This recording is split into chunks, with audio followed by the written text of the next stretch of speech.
Listo, chicos. Entonces, la diapositiva se está viendo, ¿sí?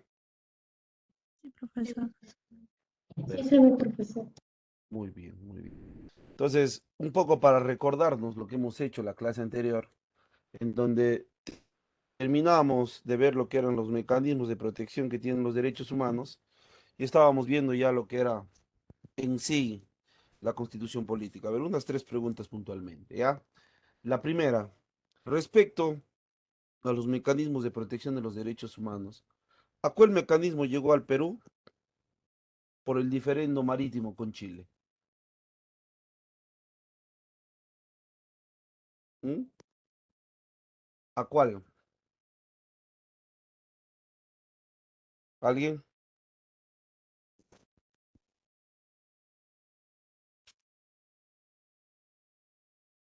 ¿A qué mecanismo llegó Perú por el diferendo marítimo con Chile?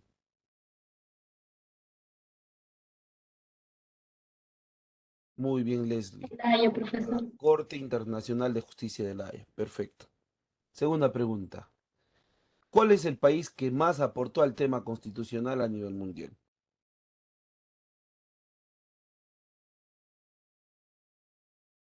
¿Cuál es el país que más aportó a nivel constitucional a nivel mundial? ¿Alguien? Francia. Francia, ¿no? Perfecto. Francia sería el que tenga mayor aporte frente a los otros dos, como Estados Unidos y como Inglaterra, respecto al tema constitucional. Muy bien, muy bien. Tercera pregunta. ¿Qué partes tiene la constitución política? Tercera pregunta. ¿Qué partes tiene la constitución política? ¿Alguien?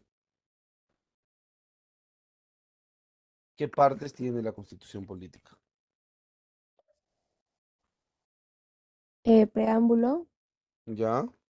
parte dogmática, parte orgánica y apéndice.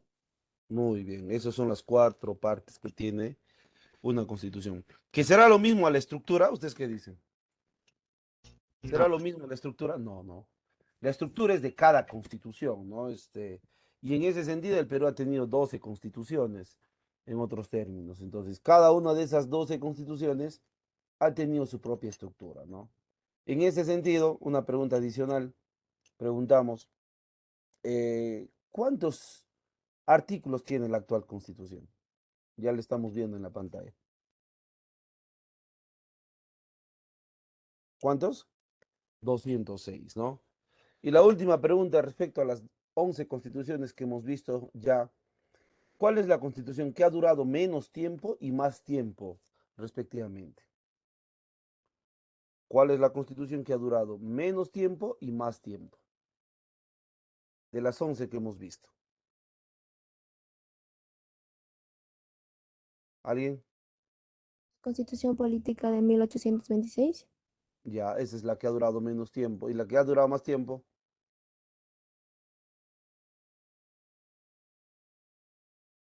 Ya, la de 1826 duró 49 días. Y la que ha durado más tiempo es la de 1860, ¿no? Duró Sí. 59 años y un poco más. ¿Cierto? Muy bien. A ver, antes de continuar, miren chicos, ya la semana pasada hemos tenido algún inconveniente con un salón, sobre todo por no tener identificado. Por ejemplo, ¿quién es el que está con el número 7436-5948? Esto parece ser un DNI. ¿De quién es esto? ¿Quién es el joven o señorita que está con esta identificación? A ver, si no me dice, lo tengo que retirar. ¿Ah? Ya lo voy a dar hasta que termine de hablar. Profesor, buenos días. Soy yo, profesor. ¿Quién yo? ¿Quién es usted? ¿No, su nombre? María Atanasio Japa. ¿Y ahí qué ha pasado? ¿Por qué no ha puesto sus datos completos? Es que, profesor, recién hoy día tenía inconveniencias para ingresar a la clase. Recién pude Pero, ingresar. pero lo hemos dicho desde la primera semana, señorita. A ver, igual, Anthony. Anthony, ¿quién es? Anthony, ¿qué? ¿Ah? Anthony. Profesor, ahorita me encuentro en otro sitio y no puedo ingresar a mi laptop, por eso estoy desde mi celular nada más. Pero eso no es una excusa, hijo. Yo les he dicho. Ingresen de donde ustedes ingresen, pueden poner sus datos completos. Así es que eso no es una excusa. Yo les he dicho desde la primera semana. Britney Villanueva. ¿Quién es? Ya ¿A qué está empezó. postulando? ¿A qué está postulando y su segundo apellido cuál es?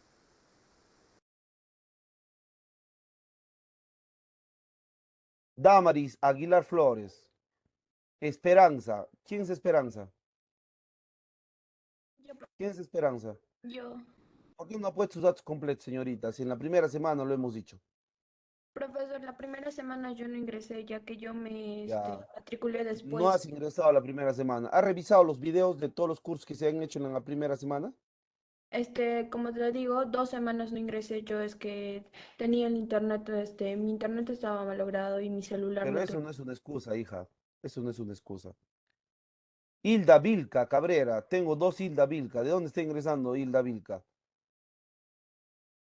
Tengo dos Hilda Vilca acá. Isaira Ramos, igual. Yadira Rosana Díaz. Yadira Ramírez. Junior. Kathleen Jocelyn. Katy Yuli.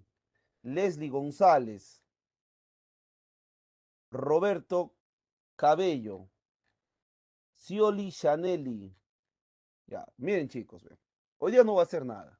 Ya, hoy día no les voy a decir, no los voy a retirar ni cosas por el estilo.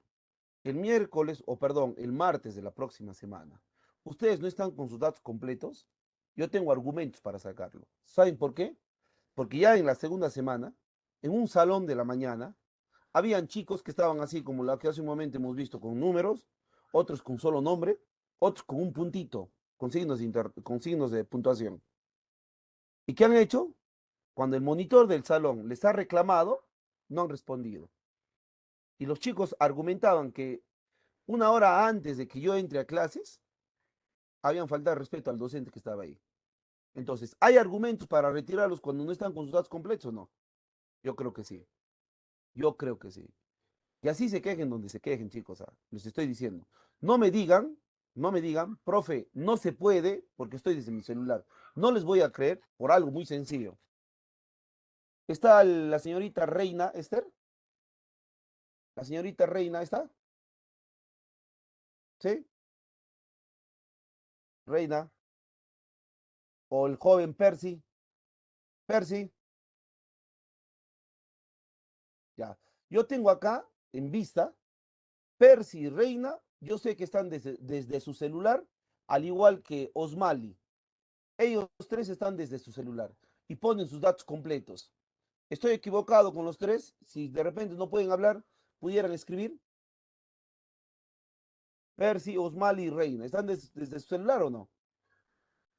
Profesor, Sí están de su celular, ¿correcto? Entonces no me sí, pongan yo de le pongo. excusa, no me pongan de excusa que porque entro desde mi celular no puedo poner mis datos. Es que no están entrando desde la plataforma. Ahí está el gran problema. Y si ustedes no entran desde la plataforma, ¿qué supongo yo? Que alguien les ha pasado el link. Y a esos que pasan el link, pueden ser que pasen a intrusos.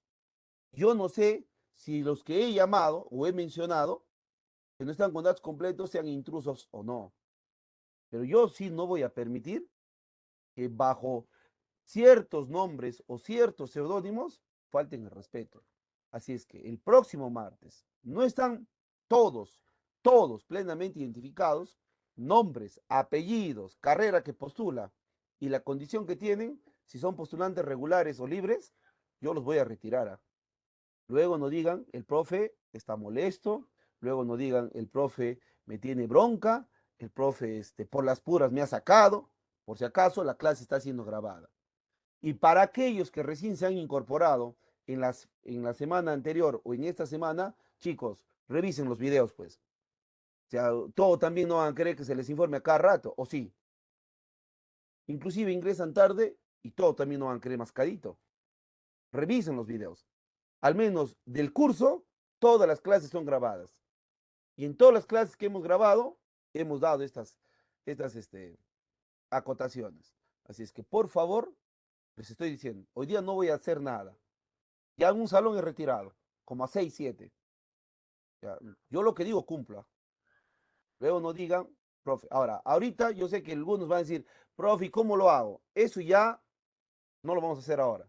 Ustedes llamen al monitor o a sus compañeros que les he dicho que están desde su celular, escriban en su grupo para que ellos les aconsejen, les orienten de cómo han puesto sus nombres y sus datos completos ingresando desde el celular. ¿Correcto? Entonces, ahorita no me digan, profe, ¿cómo sé? Yo no sé. Yo sé que ahorita van a escribirme. ¿Y cómo se hace? ¿Y cómo se configura? Ya. Eso es responsabilidad de ustedes. Eso es responsabilidad de ustedes. ¿Correcto? Entonces, estoy viendo este tema de que no están plenamente identificados y nos están generando problemas. Ya, entonces, lo estoy diciendo. Argumentos tengo y la clase está siendo grabada.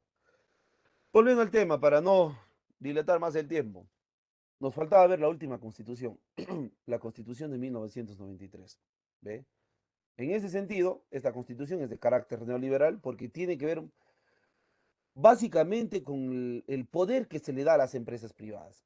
Entonces, esta constitución actualmente está en vigencia, sería promulgado por don Alberto Fujimori el 29 de diciembre de ese año del 93 con 206 artículos. En ese sentido, cómo nace esta constitución no es del todo bien. ¿Por qué no es del todo bien?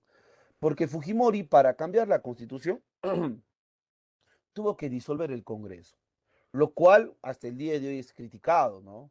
El tema está en que disolver el Congreso, básicamente, era ir en contra de la constitución anterior, que era desde el 79, y sobre todo ir en contra de la democracia, ir en contra de la democracia. Entonces, ¿qué fue lo que ocurrió? Dio un autogolpe de Estado Fujimori el 5 de abril de 1992. Con ese hecho se da el cambio de constitución, con ese hecho del autogolpe de Estado. Ahora, esta constitución fue elaborada justamente por el Congreso siguiente, fue aprobada mediante referéndum el 31 de octubre del año 93, lo promulga el 29 de diciembre y entra en vigencia desde el 31 de diciembre. ¿Qué ha pasado con esta constitución? ¿Qué es lo que ha pasado con esta constitución? Lo que ha ocurrido con esta constitución es que desde 1993 hasta ahora, esta constitución ha tenido básicamente 180 innovaciones. ¿Qué significa esto? Que 180 correcciones se han hecho a los artículos de la constitución. Ahora alguien me dirá, profe, si se ha corregido tanto, ¿por qué no se hace una nueva? Es que justamente esas correcciones, esas modificaciones o innovaciones que ha tenido esta constitución, están de acuerdo a lo que la realidad peruana lo necesita. Yo no estoy diciendo que con estas 180 innovaciones se cierra, no. Se va a seguir corrigiendo. Por eso es que yo les decía a la clase anterior, cuando se habla del cambio de constitución, para mí no es un camino o la salida básicamente a lo que nosotros requerimos. Lo que nosotros tenemos que hacer es seguir adecuando los artículos de la constitución a lo que hoy el Perú necesita. Ahora, ¿en qué parte creemos, al menos desde mi humilde punto de vista, creemos que se debería hacer innovaciones? Es en el tema de requisitos para ser autoridad. ¿Ve? Yo no comparto que para ser alcalde, gobernador regional, congresista o presidente de la República solo se pida pues una cierta cantidad de edad, ser peruano de nacimiento o por nacimiento y tener el derecho a sufragio. Para mí eso cualquiera lo cumple, pero creemos y consideramos que para ser autoridades hay que tener gente preparada, hay que tener gente honesta. ¿Y cómo, profe, vamos a tener gente honesta? Viendo sus antecedentes penales judiciales, ¿no? ¿Cuándo nos damos cuenta de las joyitas que estamos eligiendo? Cuando ya están en el poder. Ahí nos damos cuenta que había denuncias de violencia familiar, de robo, de hurto, de extorsión, de corrupción. Ahí recién nos damos cuenta y dijimos, oye, ¿y a quién hemos elegido? Entonces, creemos que al menos desde la Constitución debe decir, ¿no? Presentar antecedentes penales judiciales, policiales, porque a veces las denuncias no llegan al Poder Judicial, entonces las denuncias quedan en la policía. ¿Por qué? Porque ahí se tranza, porque ahí se llega a un acuerdo y una serie de cosas, ¿no? Entonces, todo eso se debe pedir como requisito. De la misma manera, tener un estudio superior, ¿no? No necesariamente universitario, puede ser no universitario, pero que pueda tener un conocimiento sobre lo que es la gestión pública, ¿no? A ver, Jean Paul, ¿está prendido su audio, por favor? Entonces, hay innovaciones que hay que hacer a la Constitución. Jean Paul, su audio, por favor.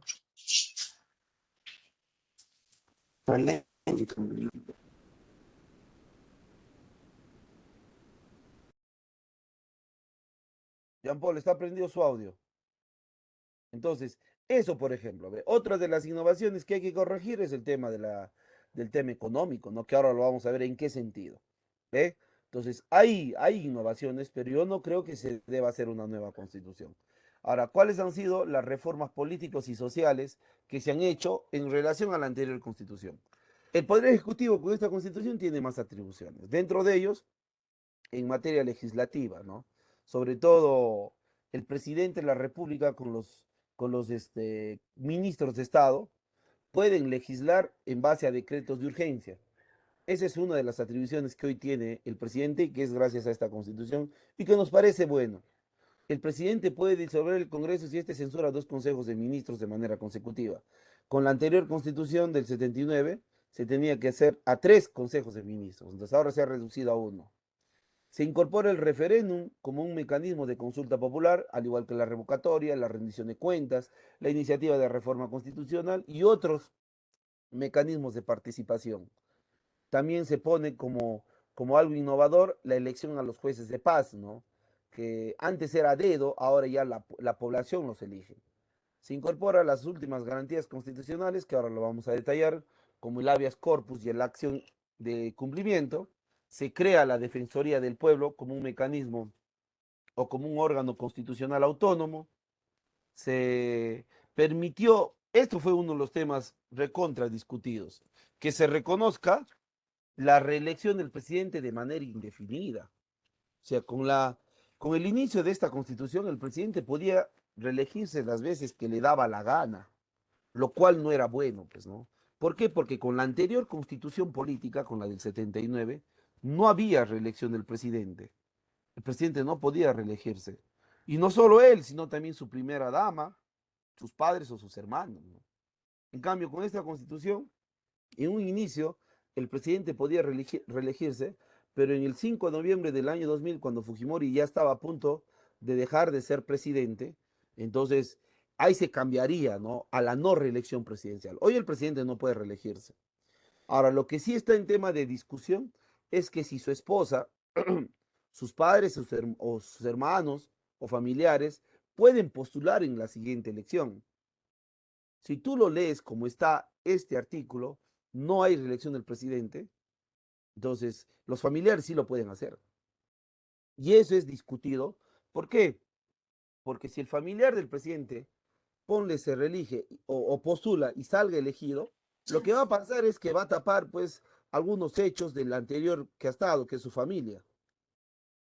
En cambio, con la anterior constitución esto era diferente, ¿no? Decía, no hay reelección del presidente, ni tampoco de familiares en primer y segundo grado de consanguinidad y primero y segundo grado de afinidad.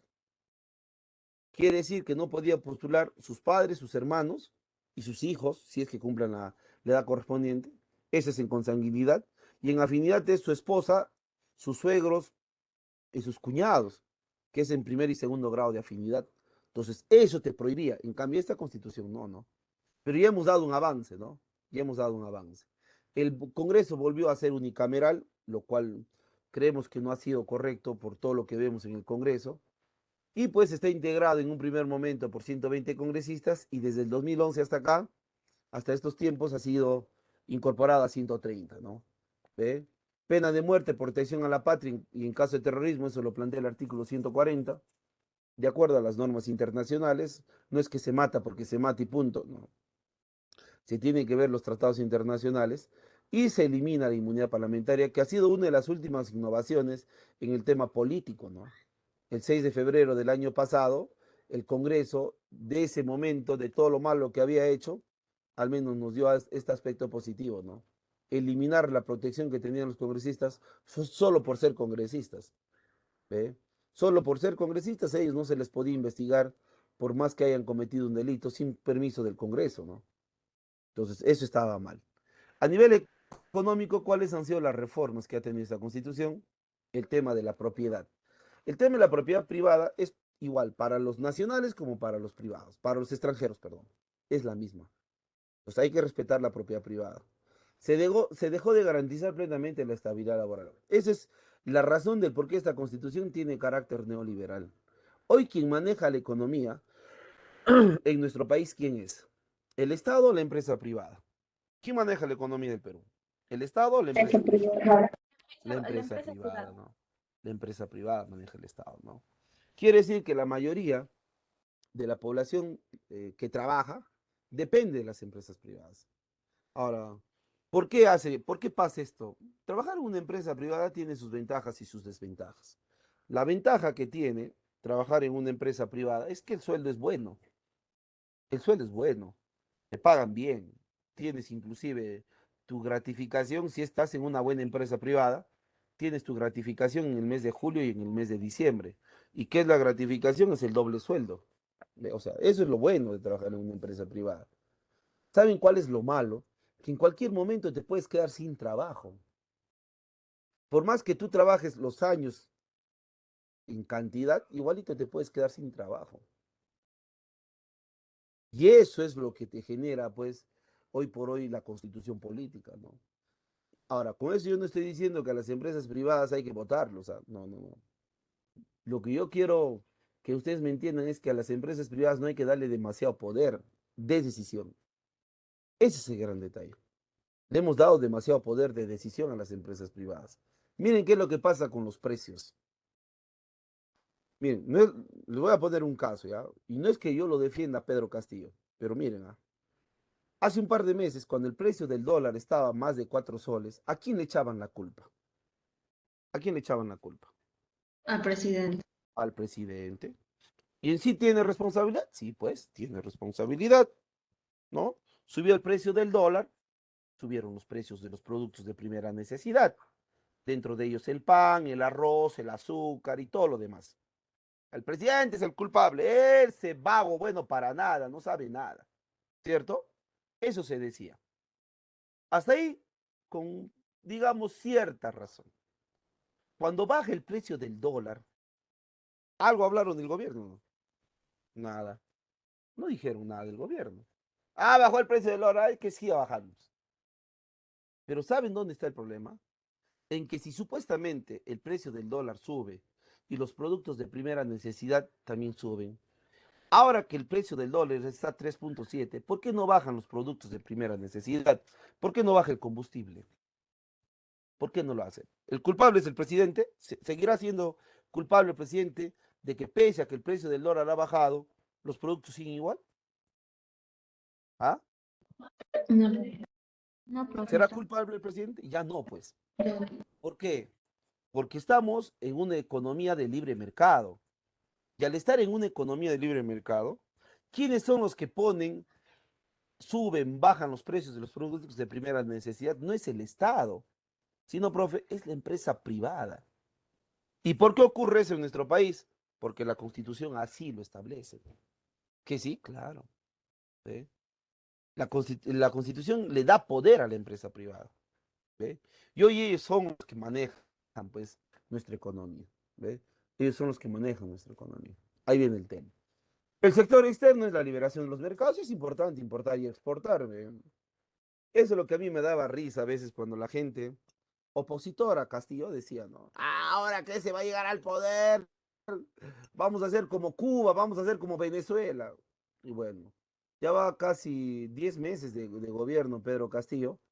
Y yo no veo que estemos en la situación de Cuba o de Venezuela, en donde ellos sí se les ha cerrado su frontera, en donde ellos sí, por ejemplo, utilizan básicamente productos que normalmente ellos producen. Cuba, por ejemplo, hace mucho tiempo atrás, era una economía socialista, ¿no? Donde no se permitía el ingreso de productos del extranjero. En cambio, en el Perú todavía seguimos teniendo ingreso de productos extranjeros. Uno de los mejores ejemplos es esto, ¿no? ¿Perú produce esto o no? ¿Ah? ¿Perú produce celulares? No, no, No. no. Esto, por ejemplo, yo tengo este celular, marca Huawei, y acá dice Made in China, inclusive la ciudad, Shenzhen, inclusive la ciudad de Made in China, Shenzhen. ¿Ve? Entonces, seguimos teniendo una liberación de mercados a nivel exterior, ¿no? O sea, las importaciones y y las importaciones se siguen dando. Que se tiene que regular, sí, pues, ¿no? A veces, ¿saben cuál es lo malo del tema de la liberación de mercados?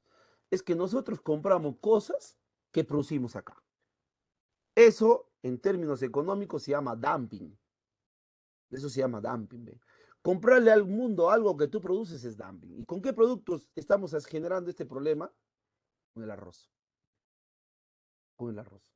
¿Perú produce arroz? Sí, por toneladas, inclusive en dos zonas, en la costa norte y en la selva, en el valle del Guayaga. ¿Ve? Perú produce arroz por toneladas. Pero pese a que nosotros producimos arroz, tenemos productores arroceros, ¿a quién le compramos? A los chinos. Los chinos nos venden arroz. Inclusive había un tiempo atrás que salía en las noticias que la importación del arroz, lo que estábamos importando, venía con plástico. El arroz era plástico. No sé si vieron en las noticias. ¿Ah? Profesor. ¿Vieron o no vieron las noticias? Entonces, ¿cómo tú le compras productos al extranjero si sabes que tú tienes en cantidad? ¿Con qué yo no puedo decir lo mismo? Por ejemplo, yo no puedo decir lo mismo con el trigo. Perú produce trigo, sí, pero no alcanza. O sea, lo que produce Perú no alcanza. Entonces, ¿qué se tiene que hacer? Comprarle al mundo. ¿Quién es nuestro principal vendedor de trigo? Estados Unidos. Los norteamericanos venden trigo por toneladas para luego nosotros procesarlo en harina y esa harina sirve para diferentes productos, ¿no? El pan, la galleta, los fideos y todo lo demás. ¿Ve? Entonces, en productos que tú, por más que produzcas, no te alcanza, tienes que comprar al mundo. Pero en productos que sabe que sí te alcanzan, ¿por qué comprarle al mundo? Ahora, en productos que no produces, obviamente, pues está de más decirlo que es una obligación comprarle al mundo, ¿no? Pero en el Perú, hasta lo que produces compras en el mundo. Y ahí está lo malo. La empresa, iniciativa privada libre y se ejerce en una economía social de mercado. Lo que les decía, ¿no? Con el pretexto de que ellos nos dan trabajo, ellos tienen poder de hacer y deshacer con el tema económico en nuestro país. Y eso está mal, pues. Que nos den trabajo está bien, porque al fin y al cabo la persona va a generarle ganancias. Pero eso no les da derecho a hacer y deshacer la economía de nuestro país. El Estado actúa como ente regulador, pues vigila y facilita la libre competencia. El Estado no hace actividad empresarial solo excepcionalmente. Eso es lo que se tiene que cambiar en la Constitución. ¿Cómo es posible que el Estado no tenga empresas? Pues otros países tienen empresas grandes. ¿Saben cuántas empresas tiene el Estado peruano? Así, cuatro. Petro Perú, que es mixto, pero que está dentro también de la parte pública. Banco de la Nación, TV Perú y AFP Habitat. Esas son las únicas cuatro empresas que tiene el Estado peruano. Nada más. Profe, el Perú no tiene una empresa de lácteos, el Estado peruano no tiene una empresa de aceites, de cueros o de cualquier otro producto. No, no hay. Deberíamos tenerlo. Deberíamos tenerlo. Entonces, pero ¿a partir de dónde va a cambiar esto? De la Constitución política. Por ejemplo, en esta parte sí se necesita cambiar. El Estado legaliza la libre tenencia de la moneda extranjera y el libre cambio y defiende los intereses de los consumidores y usuarios. Sí, pues tú puedes comprar dólar, euro, cualquier moneda extranjera. Estás en un país en donde está legalizado eso. ¿Eh? Entonces no hay problema. No hay gente que le gusta ahorrar en dólares. ¿Por qué? Porque creen que el dólar es una moneda que nunca va a ser cambiada, nunca se va a devaluar de una manera que genere que se cambie, ¿no? Y me parece correcto. Y muchos te recomiendan eso, ¿no? Muchos te dicen que cuando tengas plata, ahorra en dólares. No ahorres en soles porque puede pasar lo que ocurrió con el INTI, ¿no? Que en algún momento, producto de la recesión y de la hiperinflación que había generado Alan García, se tuvo que cambiar por la moneda que hoy tenemos, que es el sol. ¿Eh? Entonces, esos son el tema de los aspectos económicos que tiene esta constitución y que al menos desde mi humilde punto de vista tiene que cambiarse, pues, ¿no? Tiene que haber una modificatoria ahí. ¿Alguna pregunta hasta acá? ¿Está quedando claro? ¿Alguna pregunta, duda? ¿Ah? ¿Está quedando claro, chicos? Sí, profesor, todo Sí, claro. Perfecto. eso está claro. Entonces, ahora vamos a ver un tema en particular de la Constitución, el artículo 200. ¿Y qué cosa está en el artículo 200? Las garantías constitucionales. Ahí está en el artículo 200. Entonces, ¿qué van a hacer las garantías constitucionales? Van a ser medio de defensa de los derechos reconocidos en la Constitución política y de la supremacía de la Constitución sobre cualquier norma jurídica vigente. A ver, vamos por partes. ¿Qué van a hacer tus garantías? Van a ser protección que tienen tus derechos cuando son vulnerados. Eso es lo que dice la primera parte. Y la segunda parte, cuando dice de la supremacía, es que la garantía constitucional también va a proteger a la Constitución cuando cualquier norma quiere estar por encima de la Constitución. ¿Qué nos dice Raúl Ferrero, un abogado constitucionalista? Que las garantías constitucionales van a ser medios de protección de los derechos humanos, consistentes en la posibilidad que tiene el titular del derecho de poner en movimiento el órgano jurisdiccional para que tutele este derecho si es quebrantado o amenazado de vulneración. Lo que el Raúl Ferrero nos dice es que cada vez que un derecho es quebrantado o amenazado de vulneración, como también la Constitución, se va a tener que mover un órgano jurisdiccional. ¿Y cuál es ese órgano jurisdiccional? O Poder Judicial o Tribunal Constitucional. A estos dos órganos nosotros podemos acudir cuando consideremos que alguno de nuestros derechos o en la misma Constitución ha sido vulnerada. Ahora ha quedado claro qué es una garantía constitucional o hay alguna duda, chicos. ¿Ha quedado claro lo que es una garantía?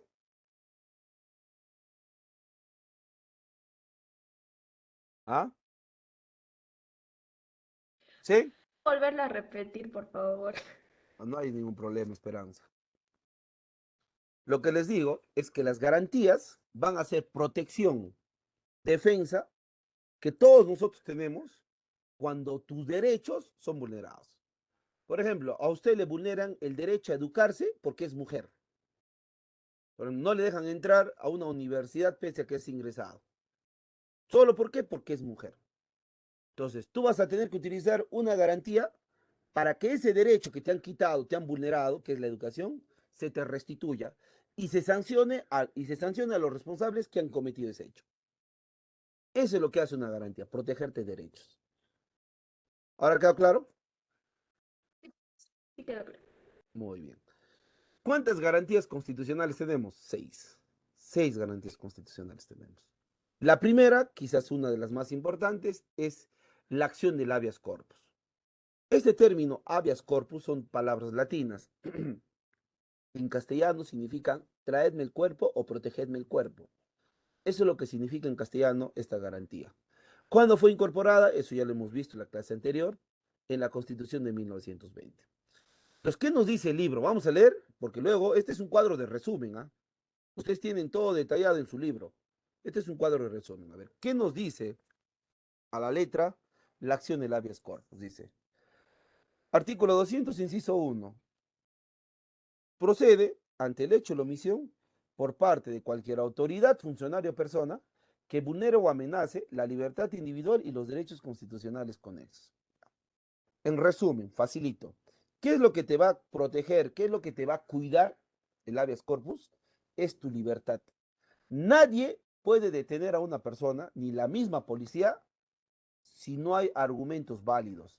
Nadie puede ser detenido de manera arbitraria, de manera abusiva.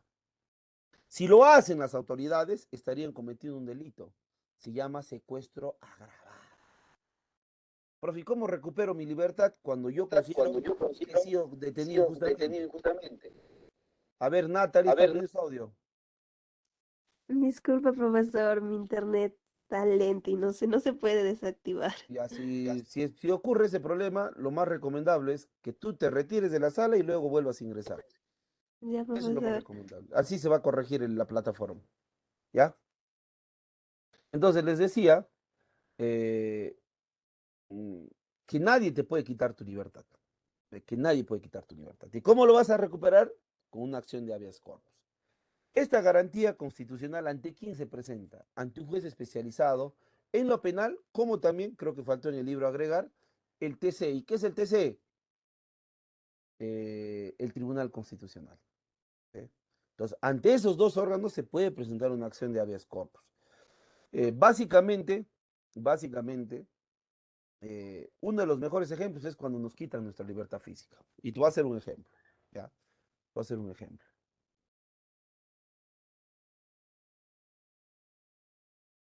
Eh, Ya, a ver, estaba leyendo sus comentarios de sus compañeras.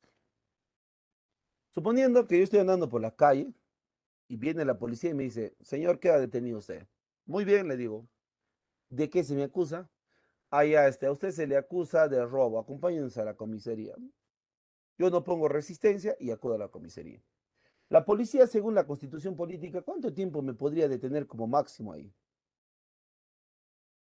¿Cuánto tiempo como máximo yo podría estar detenido en la comisaría? 48 horas, creo. 48 horas. 48 horas, un minuto. Yo no pasé a la fiscalía o en todo caso al Poder Judicial, automáticamente la policía me tendría que dar libertad. ¿Qué pasa si no lo hace? ¿Qué pasa si la policía me detiene 49, 50, 51 horas? Ya ha cometido un delito. La policía ya ha cometido un delito. ¿Cuál es? Secuestro agravado. Entonces, ¿cómo yo tendría que recuperar mi libertad a las 48 horas, un minuto, si es que la policía no me ha pasado a manos de la fiscalía o del Poder Judicial con una acción de habeas corpus? Yo presento esto ante un juez en lo penal, él lo va a dar trámite rápido, porque esto no demora, y automáticamente me tienen que dar libertad. Si ellos no me dan, peor, se agrava su situación. No, él está de ratero, acá se queda el ratero. No, señor. Pruebas. ¿Por qué no lo ha dispuesto? ¿Por qué no le ha pasado a disposición de la Fiscalía o del Poder Judicial? No, es que todavía faltaba terminar de investigar. Eso deberías tú terminarlo cuando de repente él está en la Fiscalía o en el Poder Judicial. Así es que el tema está en que si ellos no te pasan a la otra instancia, ya han cometido un delito. Ese es un ejemplo. Otro ejemplo. Ustedes saben que ahora está de moda mandar prisión preventiva a varias personas por el simplemente hecho de un testimonio. Entonces, cuando se manda a una persona a prisión preventiva, ¿ya se está asumiendo que es culpable o todavía no? Una No, persona que está en la no, cárcel con prisión preventiva, ¿ya es culpable o todavía no? Todavía No, todavía no es se culpable. está investigando. ¿Ya? Entonces, si todavía no es culpable, ¿por qué ha perdido su libertad? Eso es lo que se cuestiona. Si todavía no es culpable, ¿por qué ha perdido su libertad? No, porque puede entorpecer las investigaciones y una serie de cosas. Puede haber argumentos, pero tiene que haber pruebas, pues. No, esa persona dice que lo ha visto. Él dice que lo ha visto, no existe. Él dice que lo ha visto con una cámara de video, con una foto, cambia la figura jurídica. Entonces, muchos de los que hoy están con prisión preventiva en las cárceles, ¿cómo recuperan su libertad? Justamente con el habeas corpus. Ahora, pocos son los jueces que entienden claramente lo que es la prisión preventiva. ¿Ve? Bueno, no debería decirles, ¿ya? No debería decirles, pero mi persona está terminando, está a punto de terminar, debe ser el otro año, la segunda carrera, ¿ve? Que es Derecho y Ciencias Políticas. Y, y bueno, tenemos un libro sobre este tema, ¿ve? ¿Ve? Sobre este tema. Lo hemos leído y de verdad que a veces uno no entiende cómo los jueces que viven en este mundo jurídico, que supuestamente son especialistas en leyes, no interpretan como debería ser. ¿Saben en qué momento se da prisión preventiva? Cuando ya está casi confirmada la culpabilidad de la persona. Cuando las pruebas son tan contundentes que solo falta un pasito para decir si eres culpable en su totalidad. Ahí se da la prisión preventiva. Pero en el Perú, solo por testimonios, solo porque alguien dice, ya quieren mandarlo a la cárcel a la persona. Por eso es que las cárceles están llenas, pues. Del 100% de internos que tienen el Perú, el 75% están con prisión preventiva. Solo el 25% están con sentencia. Entonces, ahí viene el gran detalle. Ahora, ¿cómo recuperan su libertad los que están con prisión preventiva? A través de una acción de habeas corpus. ¿Ve? A través de una acción de habeas corpus, las personas que están con prisión preventiva van a recuperar su libertad. ¿Eh? Ahora, eso no vayan a pensar que es una obligación también, no vayan a pensar que tú presentas tu habeas corpus y automáticamente sales en libertad. No, eso va a depender de lo que diga el juez especializado en lo penal o en todo caso el Tribunal Constitucional. No se olviden de eso. Antes que se nos olvide, ¿qué más podemos decir de la acción del habeas corpus que no se suspende ni cuando hay estado de emergencia ni cuando hay estado de sitio? Entonces, ¿ha quedado claro lo que es la acción de habeas corpus o no?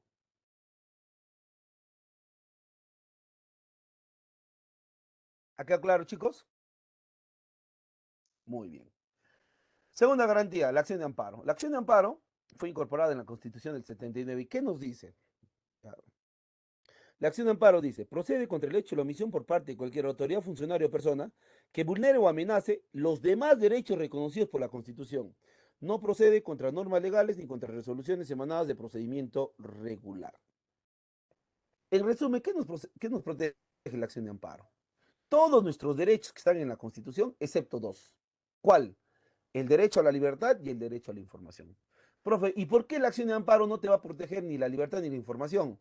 Porque la libertad ya hemos dicho quién lo protege. ¿Quién protege la libertad? ¿Quién protege el derecho a la libertad? Habeas corpus, ¿Y la información qué va a proteger? habeas data. El habeas data. Entonces, estos dos derechos no nos va a proteger la acción de amparo, pero sí nos va a proteger el derecho a la propiedad, a la herencia, el derecho a elegir y ser elegido, el derecho a la educación, al trabajo y una serie de derechos que están en la Constitución. ¿Ve? Entonces, ¿ante quién se presenta esta garantía? Ante un juez especializado en primera instancia, en lo civil, como también puede llegar al Tribunal Constitucional. Ahí también el libro nos faltó agregar, también puede ser ante el Tribunal Constitucional. Entonces, un ejemplo de acción de amparo. Un ejemplo de acción de amparo.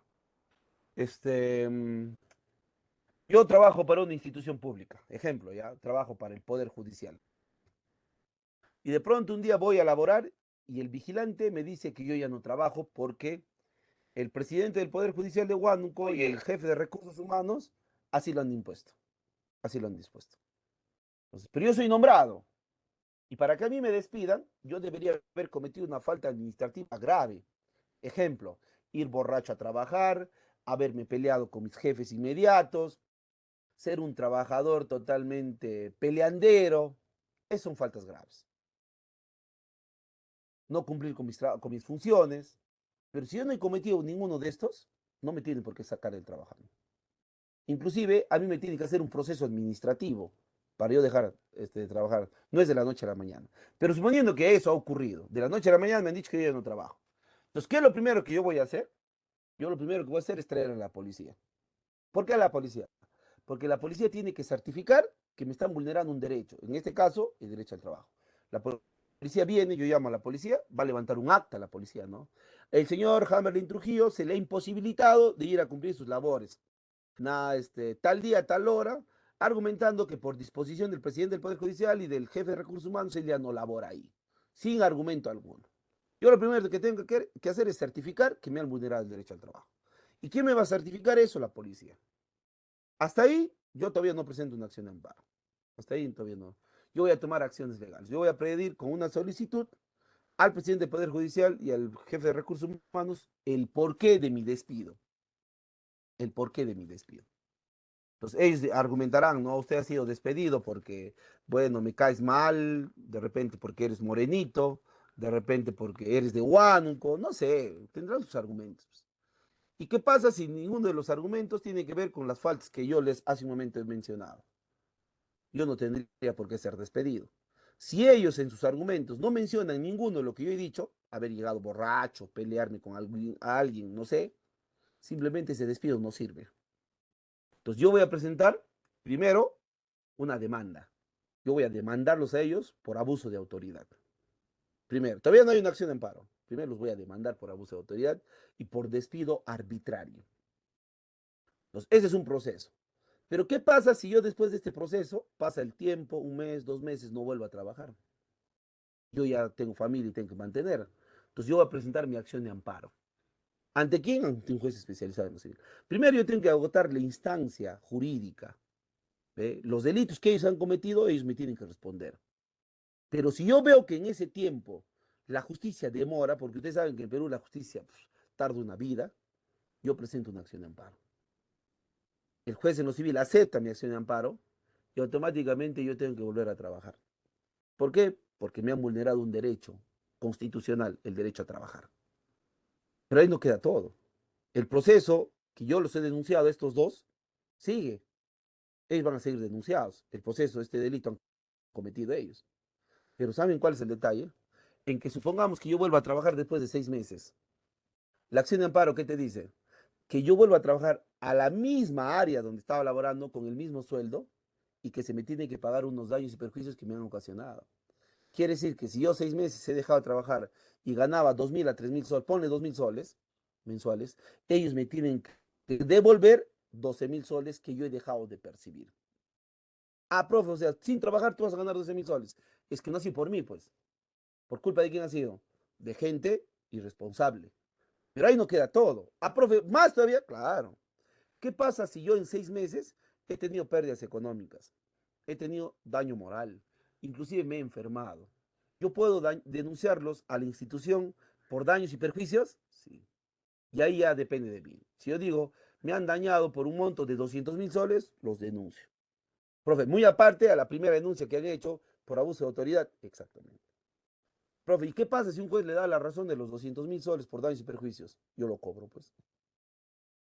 ¿Ah, sí? Claro, yo puedo cobrar esa plata. Profe, si la institución no te quiere pagar, es que el no quiere, no existe ahí, pues. Ahí es automático. Usted le tiene que pagar 200.000 soles porque le ha dañado moral, física, económicamente al trabajador. Usted le tiene que pagar. Y si usted no quiere pagar, se embarga su cuenta, pues. Ah, ¿le van a embargar la cuenta a la entidad? Claro. Por eso es que en estos temas de derechos uno tiene que ser muy cauteloso, ¿eh? Muy cauteloso, ¿eh? Entonces, ¿han entendido qué es la acción de amparo ahora? Sí. Habeas data. El habeas data en castellano significa traerme la información. Y esta es una garantía moderna, como se le llama, ¿no? ¿Por qué moderna? Porque recién se incorporó con la última constitución política. En ese sentido, ¿qué nos dice el habeas data? A ver, vamos por partes. Procede contra el hecho o la omisión por parte de cualquier autoridad, funcionario o persona que vulnere o amenace los derechos que refiere el artículo 2, inciso 5, inciso 6. ¿Qué nos dice el inciso 5? Que nosotros tenemos derecho a solicitar información. ¿De dónde? De cualquier entidad pública. De cualquier entidad pública nosotros podemos solicitar información, excepto cuando la información afecte la intimidad de otras personas o cuando la información no puede divulgarse porque lo prohíbe la ley, ya que tiene carácter reservado de seguridad nacional. Entonces, ¿qué información yo puedo solicitar? Ejemplo, a ver, yo voy a lanzar la información que se puede o no solicitar, tú vas a decirme sí o no, ¿ya? Yo puedo saber cuánto gana el alcalde de Huánuco, sí o no. Sí. Sí, profesor. Yo puedo saber cuál es el presupuesto que tiene el gobierno regional. Sí. Sí, profesor. Yo puedo saber la esposa, los hijos del consejero por ambos. No. ¿Por No. qué? Porque ¿Por es qué? privado. Porque esa es información íntima. Esa es información íntima. Entonces, ¿cómo funciona el Arias Data en el inciso 5? Vamos a ir por los dos incisos, ¿ya? Escuche y presta atención. Suponiendo que yo quiero saber cuál es el plan de la lucha contra el COVID que tiene Huánuco actualmente y presento mi solicitud a la Dirección Regional de Salud. Ya, yo presento, ¿sabes qué? Quiero saber cuál es el plan de la lucha contra el COVID, porque el COVID todavía no se va. ¿Ya? Aparte que en Huánuco no todos se han vacunado las dosis correspondientes. Yo presento mi solicitud. ¿Cuántos días tiene la institución para responderme la solicitud que yo he presentado? Según la ley del silencio administrativo, 15 días hábiles. No es calendario, 15 días hábiles. Estamos hablando de 3 semanas. Si ellos no responden mi solicitud, si procede o no procede, porque ellos me tendrían que responder. Todavía no me van a darme la información, ¿ah? Ellos me tienen que decir, ¿sabe qué, señor Hammerlin Trujillo? Su solicitud procede. Por lo tanto, acérquese tal día que se le va a brindar la información. Ellos me tendrían que informar eso. ¿Qué pasa si dentro de los 15 días ellos no me han respondido? Ni vía correo, ni vía comunicado a mi puerta, nada. Se asume, por eso es que existe la ley del silencio administrativo, se asume que ellos han aceptado lo que he pedido. Entonces, al día 16, ellos han aceptado, y yo del día 16 en adelante tengo que ir a solicitar la información. Ya, ¿sabes qué? Como no me ha respondido mi solicitud, entonces has aceptado mi petición, dame la información. ¿Qué pasa si ellos del día 16 en adelante no me quieren brindar esa información? Yo, ¿cómo voy a exigir obligatoriamente que le hagan? A través de un habeas data. Y a todos aquellos por donde mi solicitud ha pasado, se les va a hacer un proceso administrativo por incumplimiento de funciones. ¿A profe les pueden despedir? Claro. ¿Por qué ocultan la información?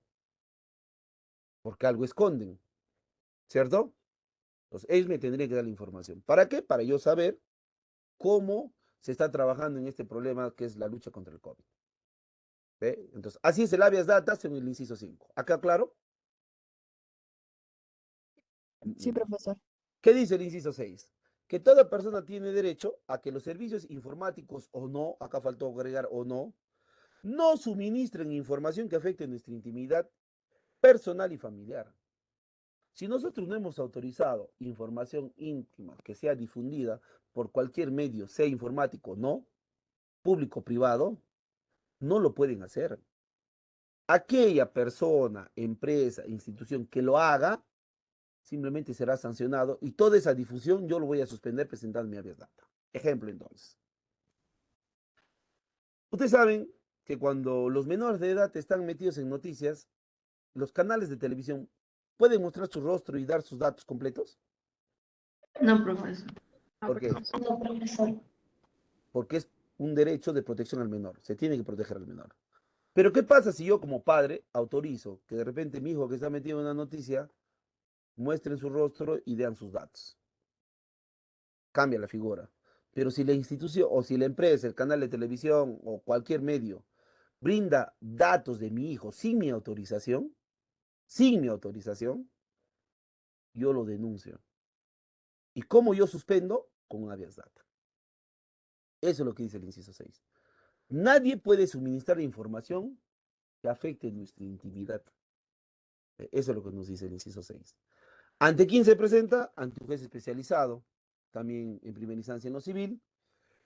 Y pues esta es una de las garantías, como ya hemos dicho, modernas, ¿no? Esta es una de las garantías modernas. ¿Correcto? Entonces, ¿ha quedado claro cómo funciona el habeas data? No, profesor. Muy bien. Cuarta garantía, la acción de inconstitucionalidad, incorporada en la Constitución de 1979. ¿Qué nos dice? A ver, procede contra las normas con rango de ley. ¿Ve? Procede contra las normas con rango de ley, eh, como por ejemplo las leyes, perdón, los decretos legislativos, los decretos de urgencia, los tratados, los reglamentos del Congreso, las normas regionales de carácter general y las ordenanzas municipales que contravengan la Constitución política, de forma o de fondo. Quiere decir que ninguna norma con rango de ley puede estar por encima de la Constitución. Eso es lo que nos está diciendo. ¿Ante quién se presenta? Ante el Tribunal Constitucional. ¿Y quiénes pueden presentar una acción de inconstitucionalidad? Es el presidente de la República, fiscal de la Nación, defensor del pueblo, 25% del total de congresistas, que serían 33, 5.000 ciudadanos que pongan su firma en esa acción de inconstitucionalidad, los gobernadores regionales y los colegios profesionales. No lo vamos a poder acá ejemplificar porque en la siguiente diapositiva está más claro qué cosa es una acción de inconstitucionalidad, ¿ya? Lo mismo que la acción popular, solo lo vamos a mencionar nada más. En la siguiente lo vamos a explicar con más detenimiento. La acción popular es una garantía incorporada en la Constitución de 1933. Nos dice la acción popular. Procede por infracción de la Constitución y de la ley contra los reglamentos, normas administrativas, resoluciones y decretos de carácter general, cualquiera sea la autoridad que lo emana. Ya, esa es la acción popular. ¿Ante quién se presenta? Ante las Cortes Superiores de Justicia. ¿Y quiénes lo pueden hacer? Cualquier peruano, cualquier ciudadano peruano lo puede hacer, cualquier ciudadano extranjero que esté de manera legal, la persona jurídica, o sea, los representantes de algunas organizaciones, o el Ministerio Público también puede presentarlo. Entonces, tanto la acción de inconstitucionalidad como la acción popular lo vamos a detallar en la siguiente diapositiva, ¿ya? Por último, la acción de cumplimiento, que fue incorporada en la Constitución de 1993, al igual que el habeas data. ¿Cuándo va a utilizarse? Dice, procede contra cualquier autoridad o funcionario renuente a acatar una norma legal o un acto administrativo sin prejuicio de las responsabilidades de la ley. ¿Qué significa esto? Que lo que ordena una autoridad hacia otra autoridad o funcionario, ese tiene que cumplir. Si no lo hace, se presenta una acción de cumplimiento. ¿Ante quién se presenta? Ante un juez especializado en lo civil. Juez especializado en primera instancia en lo civil. Entonces, ¿cómo funciona la acción de inconstitucionalidad y la acción popular? Acá está, ¿ven? Yo le he hecho este gráfico en mi pizarra, bueno, que ahora no lo tengo a la mano. Yo le he hecho esto y le he tomado foto y le he puesto ahí en la diapositiva. Entonces, para entender la acción de inconstitucionalidad y la acción popular, primero hay que entender de manera específica la jerarquía de leyes. Entonces tenemos 4 niveles en jerarquía de leyes. El nivel 1 que está la Constitución política, en el nivel 2 que están las normas con rango de ley, bueno, acá por el tema del reflejo de la luz no sale normas, y acá tenemos leyes, tratados, decretos legislativos, decretos de urgencia, ordenanzas municipales y normas regionales. Todas estas son normas con rango de ley. Luego tenemos en el nivel 3 y 4 las normas con rango inferior, y en el nivel 3 están pues los decretos de carácter general, que van a ser los decretos supremos, las normas administrativas y los reglamentos, y en el nivel 4 están las resoluciones. Todo esto es la jerarquía de leyes. Entonces, ¿cuándo se presenta acción de inconstitucionalidad y cuándo se presenta acción popular? La acción de inconstitucionalidad se va a presentar cuando las normas con rango de ley, o sea, cuando las normas del nivel 2, quieran estar por encima de la Constitución. Ahí se presenta una acción de inconstitucionalidad. Ejemplo, te voy a dar un ejemplo, ¿ya? Hace muchos años atrás, cuando Ollantaytamala era presidente, él quiso que se aplique la ley del servicio militar obligatorio. Él sacó la ley del servicio militar obligatorio. ¿Y qué decía esta ley? Lo siguiente, ¿no? Que a partir de los 18 años, o 17, perdón, a partir de los 17 años, los jóvenes, sobre todo varones, tenían que ir a servir a la patria por un periodo de 2 años, obligatoriamente. Hasta ahí uno consideraba que la ley es para todos. Hasta los 30, era de 17 a 30 años. ¿Saben dónde estuvo el problema de esa ley? En las excepciones. ¿Qué decía la ley?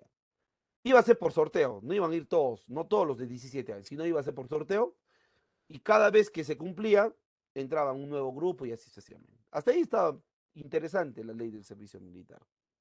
Pero ¿qué ocurrió? Lo siguiente. La ley decía que si tú salías sorteado y pagabas una multa de 1.800 y tantos soles, 1.860 creo que era, te librabas del servicio militar. O sea, si salías sorteado y pagabas 1.860 y tantos soles, te librabas de tus 2 años de servicio militar. Entonces, acá ya venía un aspecto discriminatorio. ¿Por qué? Si el hijo del campesino, del que vive en la zona rural, sale sorteado, ¿va o no va al servicio militar? Porque no puede pagar esa cantidad. Va, porque no va a tener plata para pagarlo. Pero si el hijo del congresista, del ministro, del empresario sale sorteado, ¿va o no va? No va. No va. No, pues. ¿Por qué? Porque tiene las condiciones económicas. Entonces, ahí había un tema discriminatorio por el tema económico. Segundo, ¿qué decía esta ley? Que si tú eras estudiante universitario, te librabas del servicio militar. No ibas a hacer tu servicio militar. Pero si tú eras estudiante de instituto, o en todo caso, no eras estudiante, trabajabas, sí ibas al servicio militar. Entonces, ahí hay una discriminación por el tema educativo. No es para todos. Y tercero, ¿qué decía?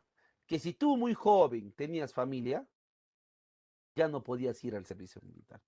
Pero si tú no tenías familia y salías sorteado, sí tenías que ir al servicio militar. ¿Sí? Entonces, ahí había un tema discriminatorio, ¿no? ¿Sí? No había la igualdad. Entonces, el defensor del pueblo, un día antes de que empiecen a sortear quienes tenían que ir al servicio militar, o perdón, un mes antes, el defensor del pueblo presenta una acción de inconstitucionalidad y un día antes el Tribunal Constitucional se manifiesta y le da la razón al defensor del pueblo. El defensor del pueblo había presentado un mes antes del sorteo que esta ley era totalmente atentatoria contra la Constitución, porque la Constitución en el artículo 2, inciso 2, dice que nadie, o perdón, que todos tenemos derecho a la igualdad ante la ley y que nadie debe ser discriminado por ningún motivo. Basándose en ese artículo, en ese inciso, el Tribunal Constitucional le daría la razón al defensor del pueblo y pues esa ley quedaba desafectada. Esa ley no valía. Así se salvaron los jóvenes del servicio militar. ¿Ve? Entonces, ¿ha quedado claro cuándo es la acción de inconstitucionalidad? ¿Cuándo se presenta? ¿Sí? Muy bien. ¿Cuándo se presenta una acción popular? La acción popular se va a presentar. Parecería ser al revés, ¿no? Cuando la Constitución vulnera, pero no es así. La acción popular se presenta cuando las normas con rango inferior, o sea, las del 3 y del 4, quieran estar por encima de las normas con rango de ley, por eso está la flechita acá, o quieran estar por encima de la Constitución. ¿Okay? Entonces, las normas con rango inferior no pueden estar ni por encima de las normas con rango de ley, ni mucho menos por encima de la Constitución política. Entonces, el último caso, acá lo he puesto, que está con letra negrita, no sé si se percatan, ¿ven? El caso que dice SUNAT. ¿Ve? ¿Sí? ¿Se están percatando? Una de las últimas veces que se ha presentado una acción popular ha sido en el 2021, o sea, el año pasado. Pero que se remonta al 2020. ¿Qué pasó en el 2020? No sé si ustedes escucharon en la noticia lo siguiente, que las personas cuando hacían trámites bancarios, retiros o depósitos, por un poco más de 10.000 soles, ¿qué iba a hacer el banco? ¿Qué iba a hacer el banco?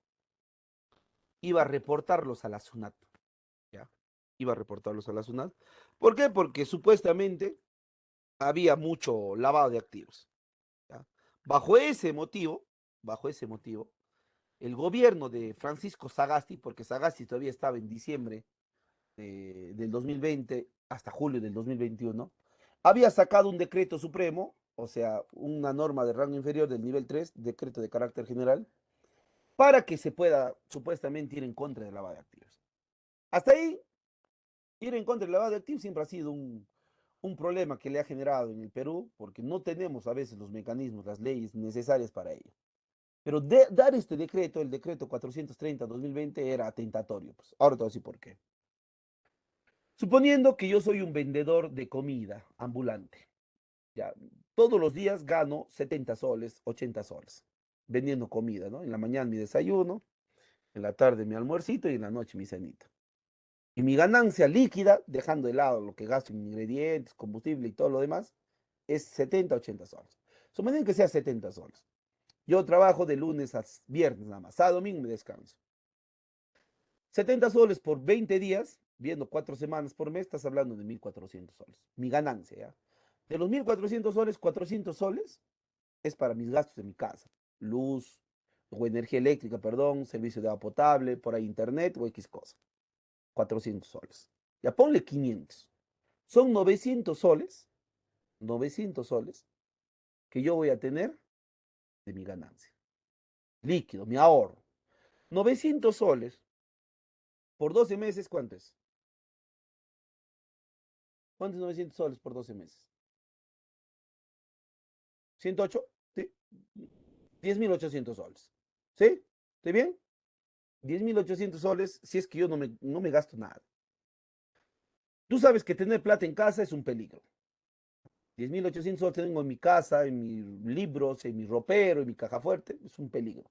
Ponle que se incendia mi casa, pierdo toda mi plata. Entonces, supongamos que al año yo tengo 10.800 soles. Miren el ejemplo que te estoy dando. Y yo agarro, digo, no, esta plata no puede seguir en mi casa. Hasta mi familia me roban. Lo llevo al banco. ¿Sabe qué, señor? Vengo a depositar. Primero vengo a crear mi cuenta de ahorros propia para depositar 10.800 soles. Muy bien, señor. 10.800 soles. Deposita tu cuenta. El banco me va a preguntar, ¿de dónde sale esa plata? Ese es mi trabajo. Sustento. ¿Usted tiene boleta? ¿Entrega boletas? No. Yo por una papa rellena de 3 soles no entrego boleta. ¿O sí? No, no. Por un almuerzo de 5 soles tampoco se entrega boleta. Por un sándwich, por un quaker, nada. Ay, entonces no tiene boleta. ¿Dónde la saca esa plata? No es de mis ahorros. No, señor. A usted le ha dado un narco. A usted le ha dado un corrupto. A usted le ha dado un extorsionador. A usted le ha dado un vendedor de productos piratas.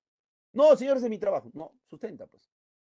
Y lo primero que va a hacer el banco es reportarme a la SUNAT. ¿Sabes qué? El señor Hammerlin Trujillo ha depositado a su cuenta de 1.800 soles, pero no tiene sustento de cómo argumentar dónde sale esa plata. Viene la SUNAT, me investiga por lavado de activos y me quita todo mi dinero. Yo ya perdí. ¿Estaba bien eso o no? Está- ¿Está bien eso o no? No, no. ¿Por qué? Porque hay personas que son ciertamente vendedores informales, comerciantes informales, pero este decreto básicamente afectaba a ellos. Dos, ¿dónde está el gran problema? Que el banco no puede informar cuánta plata tengo yo si un juez no ha ordenado. ¿Por qué? Porque yo tengo derecho al secreto bancario. Y por eso es que cuando empezaron a dar estos primeros informes, estos primeros reportes del banco, ¿cuánta gente se fue contra el banco?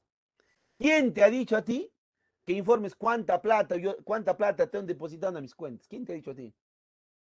¿Quién te ha dicho a ti?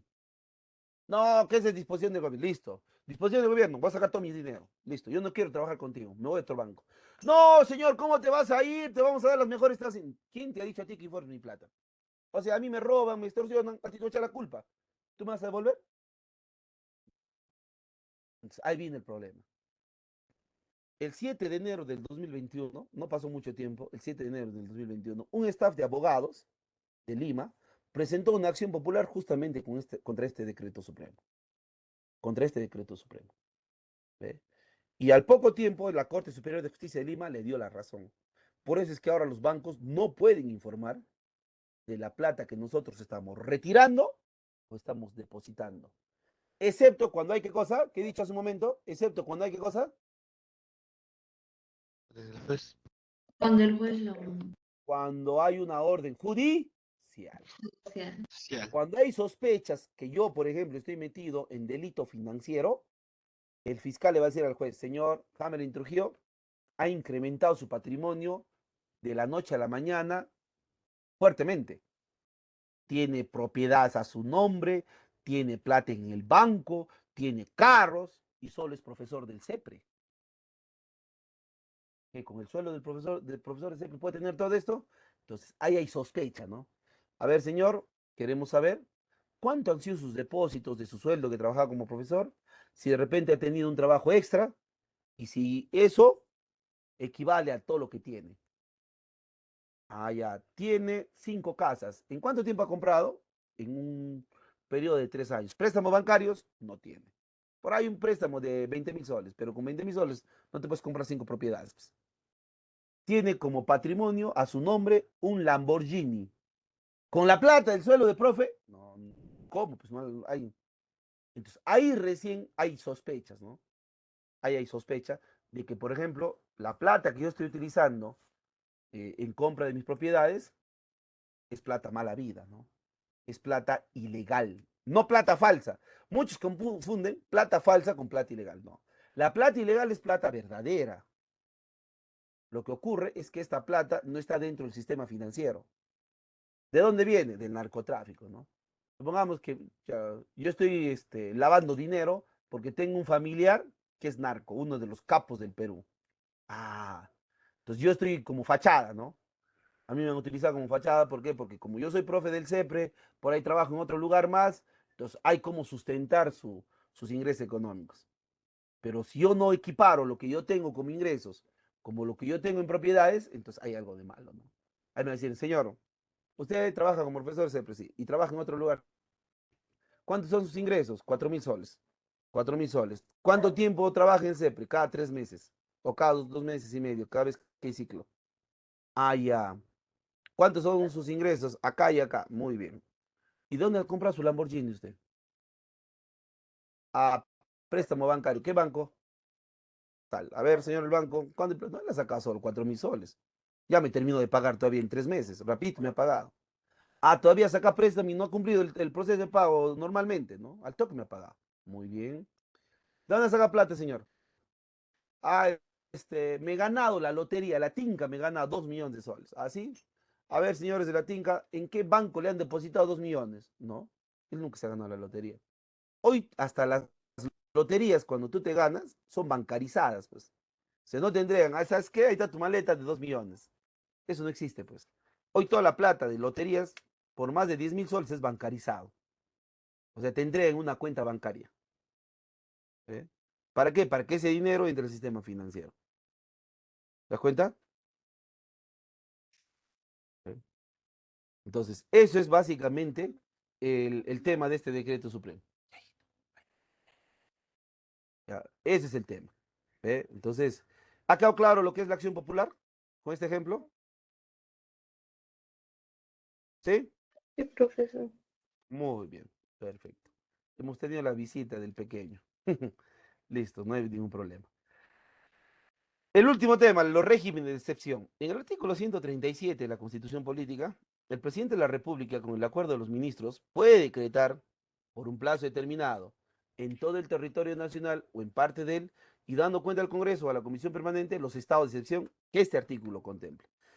Regímenes o estados es lo mismo, chicos. Es lo mismo. Régimen de excepción o estado de excepción es lo mismo. ¿Y cuáles son esos regímenes que tenemos? ¿El estado de emergencia o el estado de sitio? ¿Cuándo se da el estado de emergencia? En caso haya perturbación de paz o orden interno, ahí el presidente puede decretar esta emergencia. Cuando hay catástrofes tremendas que afecten a gran parte de la población o graves circunstancias que afecten la vida de la nación. ¿De cuántos días no debe exceder cuando el presidente decrete estado de emergencia? De 60 días. Y su prórroga necesita un nuevo decreto supremo. Entonces, yo les hago una pregunta. ¿Actualmente seguimos en estado de emergencia o ya no? Ya no, profesor. ¿Ya no ya? Ya ¿Ya no no. hay estado de emergencia? Por si seguimos. Seguimos en estado de Sino emergencia. que con algunos, Sino que ahora las medidas se han flexibilizado. ¿Eh? Las medidas se han flexibilizado. Seguimos en esta emergencia. ¿Desde cuándo? Desde el 16 de marzo del 2020, más de 2 años, ¿no? Profe, pero usted está diciendo 60 días. Estoy diciendo 60 días como plazo máximo de un decreto. ¿Pero se puede ampliar? Sí. Y eso es lo que han hecho Vizcarra en su momento, Sagasti y ahora pues Pedro Castillo, ¿no? Con Vizcarra comenzó la pandemia. Con Vizcarra comenzó la pandemia. Por ejemplo, una de las medidas es que en algunas ciudades, no lo tengo acá a la mano, en algunas ciudades ya no se utiliza, ¿qué cosa? ¿Qué no se utiliza? Ya no es obligatorio. La mascarilla. En mascarilla. otras ciudades como Huánuco, para que tú entres a Real Plaza, ¿qué tienes que tener? Tres de Tres vacunación. cosas. Vacunación y Doble mascarilla. mascarilla, ¿no? Ah. Doble. Entonces, ¿seguimos o no seguimos en estado de emergencia? Sí, seguimos en estado de emergencia. Sí. Seguimos. Si no, no confundan que ahora las medidas se han flexibilizado. Al inicio las medidas sí eran así, ¿no? Así drásticas. Dentro de ellos, por ejemplo, en el 2020 se restringió y se suspendió algunos derechos. Dentro de ellos, la libertad y la seguridad personal, la inviolabilidad de domicilio, la libertad de reunión y el tránsito del territorio.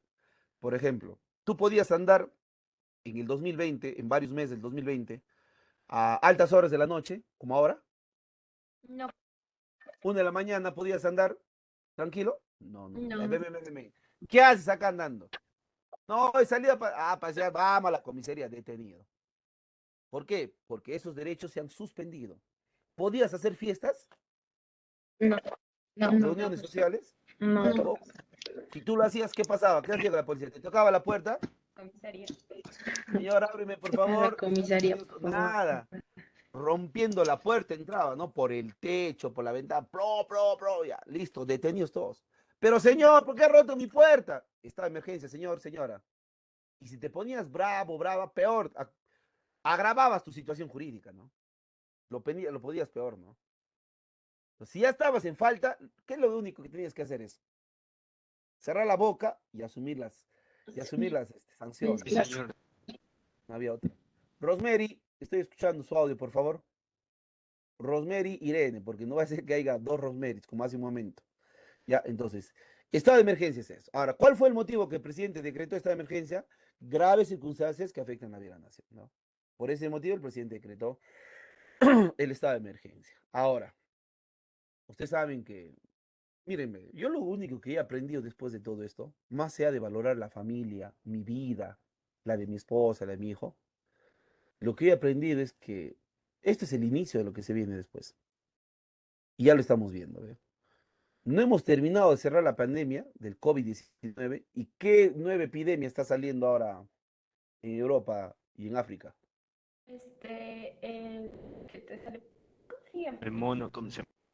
La viruela del La- mono, la viruela del mono,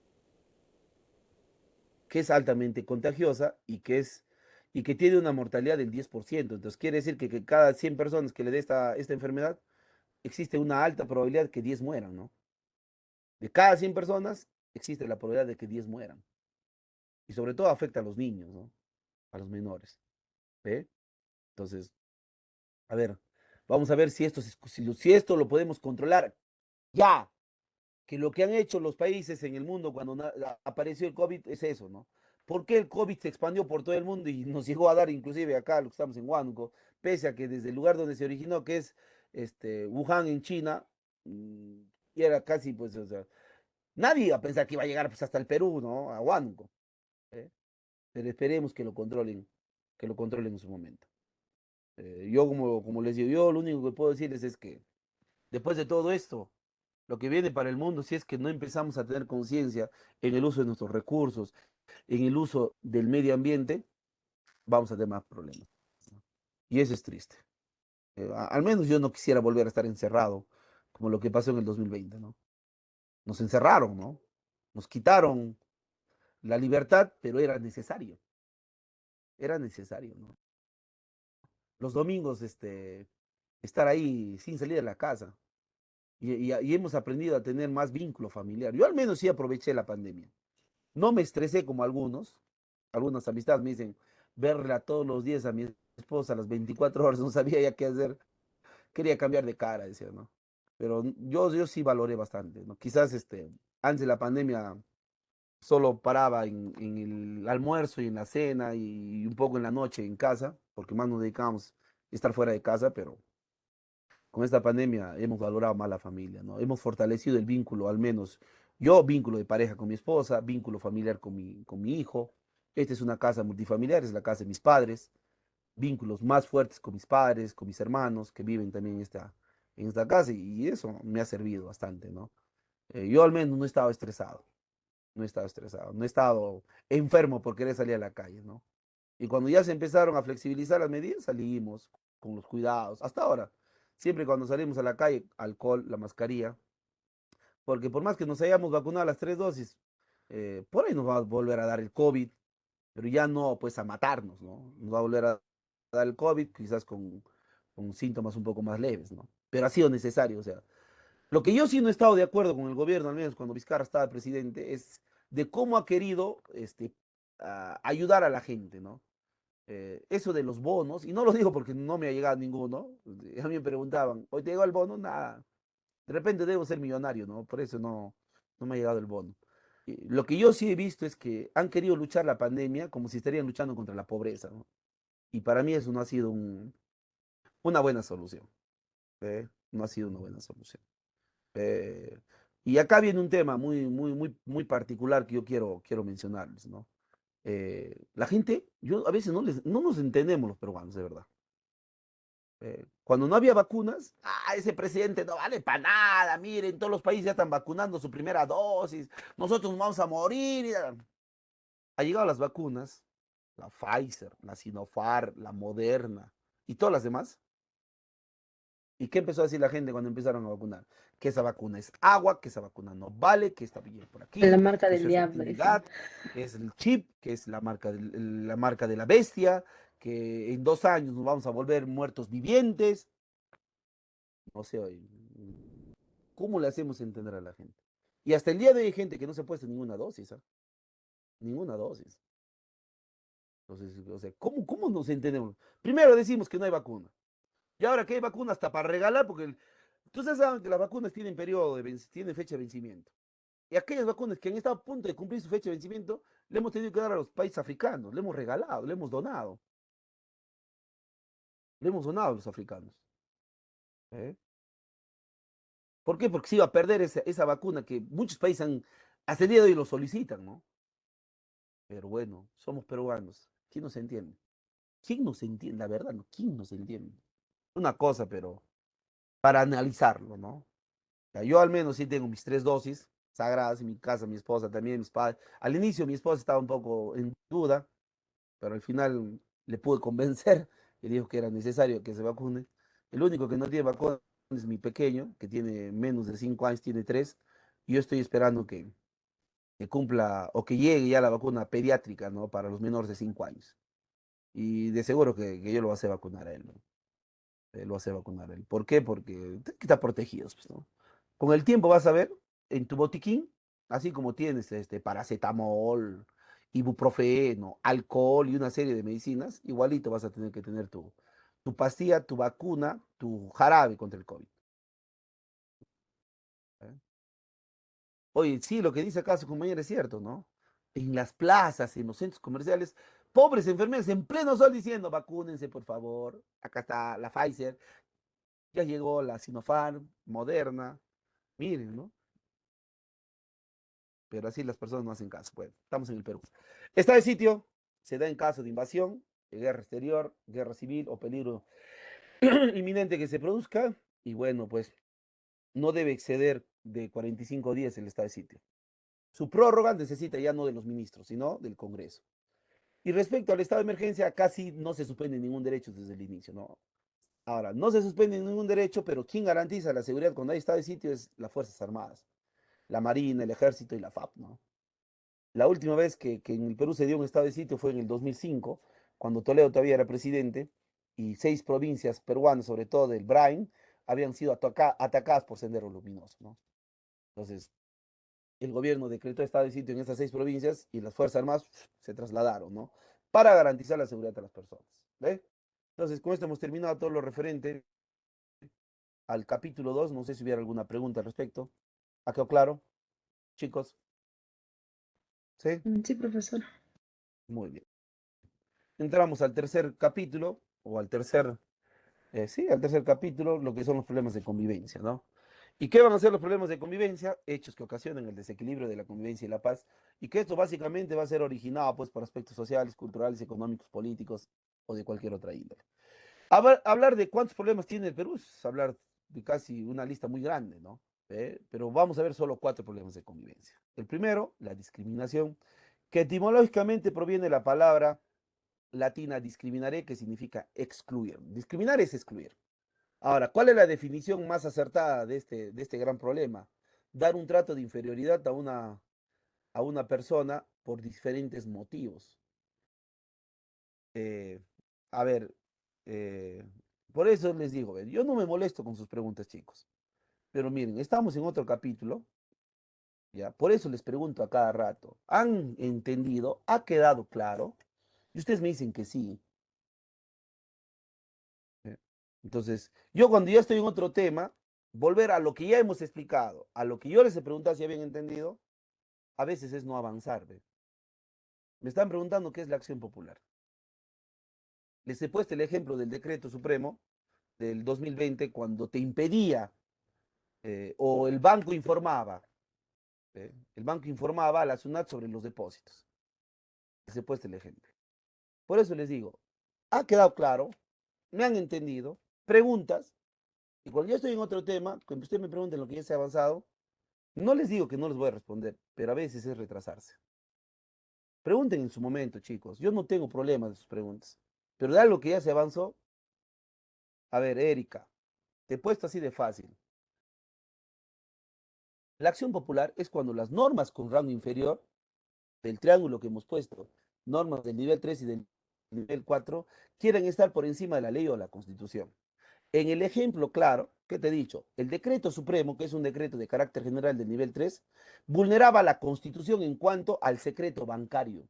Por lo tanto, unos abogados presentaron ante la Corte Superior de Justicia de Lima una acción popular para que este decreto supremo quede sin efecto, ya que iba en contra de la constitución. ¿Ha quedado claro ahora?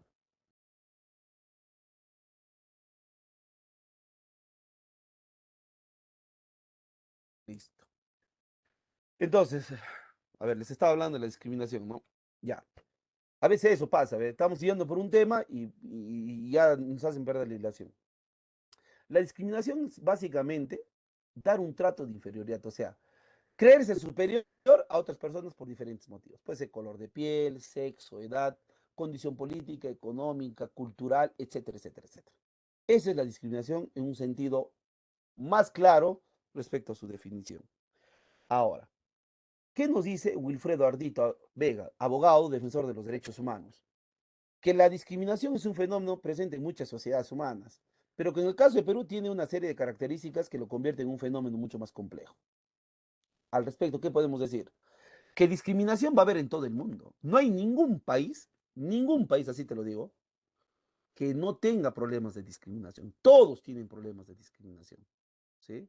Todos tienen problemas de discriminación. Pero que en el caso peruano, por las condiciones sociales, culturales, políticas, económicas, es único la discriminación. Tiene sus propios matices la discriminación. ¿Correcto? Entonces, en ese sentido, ¿qué es lo que ocurre? ¿Ya? ¿Qué es lo que ocurre en ese sentido? Que la discriminación, por ejemplo, por color de piel en nuestro país, no es la misma como lo que ocurre en Estados Unidos. En Estados Unidos la discriminación es fuerte entre personas de piel clara con personas de piel oscura. En cambio, en nosotros la discriminación no es tanto por el color de piel, lo asocian al lugar donde venimos. ¿Ve? Ahora, ¿yo por qué hablo de color de piel y no de raza? Por algo muy sencillo, porque la raza es una sola, es la raza humana. Yo no sé por qué existe el tema de blancos y negros en algunas sociedades. Si al fin y al cabo la sangre de blancos o negros sigue siendo la misma, roja. El hueso sigue siendo igual, color gris. ¿O me equivoco? No, no. Ahora, cuando hay discriminación, ¿se vulnera un derecho? Sí, la igualdad ante la ley. ¿Por qué? Porque si te está diciendo la Constitución que todos somos iguales ante la ley y que nadie tiene que ser discriminado, pues todos deberíamos tener el mismo trato. Pero a veces no ocurre eso. ¿Cuáles son los tipos de discriminación más frecuentes que hay en nuestro país? Tenemos la discriminación socioeconómica, que es cuando hay un trato despectivo a una persona o un grupo social, ¿no? Y ahora, ¿esto con qué tiene que ver? El trato despectivo a una persona o un grupo social es básicamente por el tema de la condición económica. ¿Ve?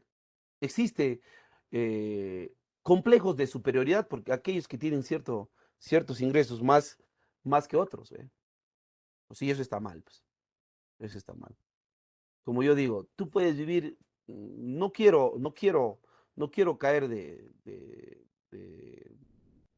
de dar un trato minimizado. Tú puedes vivir en una chocita, pues puedes ser feliz. Puedes vivir en una mansión, pues puedes ser infeliz. ¿O me equivoco? La felicidad a veces no tiene mucho que ver con el tema económico, ¿eh? No tiene que ver mucho con el tema económico. La felicidad es que esos momentos que tú tengas los disfrutes. Miren lo que pasa en las grandes familias en la capital. Cómo se matan por plata. Se matan por plata, chicos. La herencia. Como si ellos hubiesen hecho esa fortuna. Como si ellos hubiesen hecho esa riqueza. ¿Mm? Entonces existe ese maltrato, ¿no? Y eso está mal. Étnico, desvalorar la cultura de un grupo social determinado. Cuestionar costumbres, tradiciones, lugares donde venimos. Yo reniego cuando me dicen, ¿cuál es tu plato preferido? Para mí, y fuera todos los días, el picante de cuy. Yo soy un amante del picante de cuy. ¿Eh?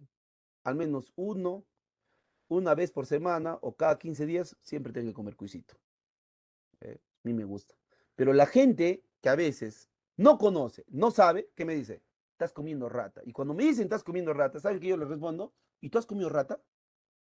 Dime si tú has comido la rata. Si has comido la rata, entonces debes saber a qué sabe. Ese es ir en contra de mi cultura. Ahora, los de la selva me dicen, ¿cómo puedes comer rata? Y no estoy en contra de los de la selva, algunos. ¿Y quiénes cuestionan cuando ellos comen culebra, comen tortuga, comen el armadillo, el carachupa que le llaman, mono? Yo he comido eso. ¿Va? O a los de Lima, ¿quiénes dicen que comen cerdo? La gran mayoría de cerdos en Lima, ¿de qué se alimentan? ¿De qué se alimentan los cerdos en De Lima? la basura. Comida balanceada, engordes, ya saben dónde están.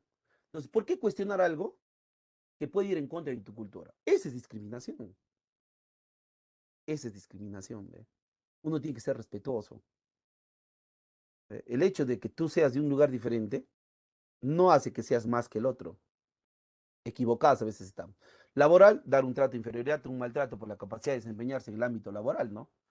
A Natalie no les des de trabajar porque ella no vale para nada, ella está para que lleve papeles. No, no, no, no, no, no le den ese trabajo. Lo estoy minimizando, ¿eh? Lo estoy discriminando. Religioso lo ejercen quienes tienen una creencia diferente a la suya. Por eso yo digo, hablar de Dios no es criticar, no es insultar. Hablar de Dios es de las enseñanzas. Mi Dios es mejor que el tuyo. Los que somos creyentes es uno solo. Que le llames de diferentes maneras, pero es uno solo. Jehová, otros le llaman Alá, Yahvé, para mí simplemente es Dios, un ser supremo. Yo sí soy creyente. Ahora, respeto a los que no creen en Dios, pero que tienen que ser consecuentes, ¿no?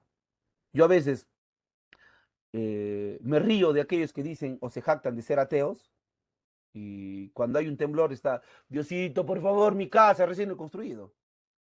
O cuando la mamá está enferma, Diosito, por favor, no te lo lleves a mi mamá. O Diosito, ¿por qué me castigas? ¿No que eras ateo? Hay que ser consecuente, ¿no? Yo siempre digo, hay que ser consecuente. Ideológico cuando se tiene una creencia diferente a lo suyo. Esto tiene que ver con el tema político. Y esto lo hemos visto en las últimas elecciones, ¿no? Esa lucha de un grupo que lideraba Keiko Fujimori con el otro grupo que lideraba Pedro Castillo. Ha habido una discriminación política total, inclusive de familias que hasta el día de hoy se cuestionan del por qué votaron por uno y no por el otro. Decías, votabas por Castillo, terruco comunista. Decías, votabas por Keiko, corrupto, delincuente. O sea, por los dos lados te iban a decir lo mismo. Cosas malas. Esa es discriminación. Cuando tú decías, oye, ¿por qué vas a votar por Keiko? Ah, no hablo con corruptos. Fujirratas, no hablo con Fujir. Ya, bueno. Entonces voy a votar por Pedro Castillo. Ah, terruco comunista, otro. No, peor. Rojos. Nada. O sea, ¿dónde hemos llegado? A la discriminación, ¿no? Esa es una discriminación ideológica, pues. Nacionalidad lo sufren aquellos que no son originarios de un país, la xenofobia. La discapacidad, distinción, exclusión, restricción por motivos de discapacidad. Acá sí hay que ser serios, chicos. No hay que burlarse. No hay que humillar a las personas que tengan algunas limitaciones. Al fin y al cabo son personas y merecen nuestra ayuda, merecen nuestro reconocimiento. Yo de verdad sí me asombro. Personas que sin tener extremidades, con alguna limitación, inclusive hasta mental, logran grandes cosas para su familia. Nosotros teniéndolo todo, nos estamos queriendo ahogar en un vaso con agua y nos burlamos de esas personas. Dice una frase, ¿no? No escupas al cielo, que te va a llegar a la cara, ¿no? Que te va a llegar a la cara. Entonces hay que ser muy respetuosos de las personas. De la misma manera, la orientación sexual y la identidad de género. La anulación o menoscabo de la igualdad, protección o reconocimiento de la igualdad ante la ley. Las personas que pertenecen a la comunidad LGTBI, ¿qué significa LGTBI? Lesbianas, gays, transexuales y bisexuales, son personas igual que nosotros y merecen su respeto. Que ellos están en la lucha de que se les reconozcan más derechos para ellos, es un tema de ellos. Punto. Nada más. Pero vemos insultos, maltratos y eso está mal. Cindy, le escucho. Ha levantado la mano. Cindy. Allá. Profesor, disculpe, me equivoqué a flashar. Ya, no se preocupe. ¿Cuáles son las causas que generan discriminación? Circunstancias socioeconómicas, lo que hablábamos, ¿no? La situación socioeconómica es un ambiente proclive para la discriminación. ¿Ve? Eh, la parte ideológica, existen pensamientos de segregación y trato de inferior. Esto viene desde casa, chicos. Lamentablemente hay familias que creen que meterle a la cabeza a los hijos que son superiores a los demás está bien y eso está mal, pues. Yo he visto casos, por ejemplo, cuando dice, ¿no? La mamá o el papá, hijita, solo con los de tu nivel nomás, con los de tu clase nomás te tienes que juntar. Esos pobretones no valen. Y tú le preguntas, ¿y a qué clase social perteneces? Y no saben. No saben. La mayoría de peruanos, ¿sabes en qué clase social estamos o en qué estatus social estamos? Del C para abajo. Hay C, D y E. Y todo depende del nivel de ingresos. Las apariencias se engañan, ¿no? Las apariencias engañan. Hijita, tú cuando seas grande, te tienes que conseguir a un gringo para mejorar la raza. ¿Sí o no? ¿Dicen o no dicen así los padres? Sí, ¿Ah? Un gringo tiene que ser ojos azules, alto, porque porque tiene esas características eh, a nivel morfológico, es más que un peruano.